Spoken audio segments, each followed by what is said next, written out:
નમસ્કાર દર્શક મિત્રો, હું છું પાયલ બામભણિયા। બોટાદ દસ્તક ન્યૂઝમાં આપનું હાર્દિક સ્વાગત છે। બોટાદના ફાયર ઓફિસર પોતાની વાડી અને ઘરે કામ કરાવે છે। તાલીમાર્થી વિદ્યાર્થીઓની ગંભીર આક્ષેપ સાથે અધિક કલેક્ટરને આવેદનપત્ર પાઠવ્યું। બોટાદ નગરપાલિકાના ફાયર ઓફિસર સામે લખતરની સરદાર પટેલ ફાયર ઇન્સ્ટિટ્યૂટના વિદ્યાર્થીઓ ઉપર અત્યાચાર ગુજાર્યો હોવાના ગંભીર આક્ષેપો કરી અને વિદ્યાર્થીઓ અને વાલીઓએ બોટાદ અધિક કલેક્ટરની વિડીયો અને ઓડિયો પુરાવા સાથે આવેદનપત્ર। વિદ્યાર્થીઓ અને વાલીઓએ બોટાદ અધિક કલેક્ટરને વિડીયો અને ઓડિયો પુરાવા સાથે આવેદનપત્ર આપી અને ફાયર ઓફિસર વિરુદ્ધ કડક કાર્યવાહી કરવા માંગ કરી હતી।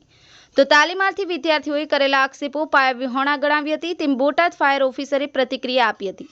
લખતરની સરદાર પટેલ ફાયર ઇન્સ્ટિટ્યૂટના વિદ્યાર્થીઓને ગત તારીખ 1/4/2024થી બોટાદ ફાયર સ્ટેશન પર 3 માસ માટે ફાયરની તાલીમ માટે મોકલવામાં આવ્યા હતા। જે તાલીમ 10/7/2024 પૂર્ણ થતાં બોટાદ ફાયર ઓફિસરની દાદાગીરી અંગે તાલીમ લેનારા વિદ્યાર્થીઓએ બોટાદ અધિક કલેક્ટરની રજૂઆત કરતા સમગ્ર મામલો બહાર આવ્યો છે।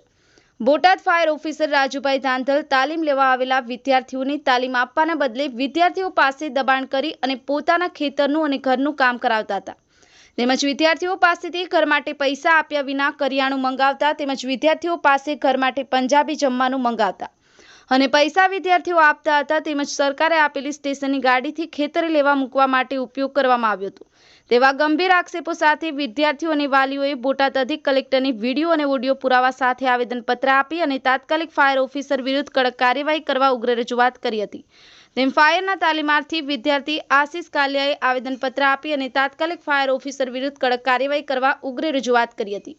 તેમ ફાયરના તાલીમાર્થી વિદ્યાર્થી આશિષ કાલિયાએ જણાવ્યું હતું। બોટાદના ફાયર ઓફિસર રાજુભાઈ ધાંધલ વિરુદ્ધ તાલીમાર્થી વિદ્યાર્થીઓએ ગંભીર આક્ષેપો સાથે વિડીયો અને ઓડિયો પુરાવા સાથે અધિક કલેક્ટરને આપેલ આવેદનપત્ર મામલે બોટાદ ફાયર ઓફિસરે વિદ્યાર્થીઓએ કરેલ તમામ આક્ષેપો પાયાવિહોણા ગણાવી તેમણે જણાવ્યું હતું કે હું મારી વાડીએ પ્રાકૃતિક ખેતી કરું છું, માટે કર્મચારીઓ અને તાલીમાર્થી વિદ્યાર્થીઓ સ્વૈચ્છિક ખેતી જોવા માટે વાડીએ જતા હોય છે અને એમની જાતે ત્યાં કામ કરે છે, પરંતુ તાલીમ કડક હોય છે જેથી તેમને તકલીફ પડતી હોય છે।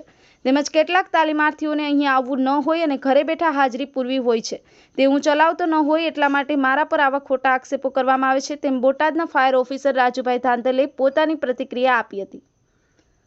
બોટાદ દસ્તક ન્યૂઝ, બોટાદ।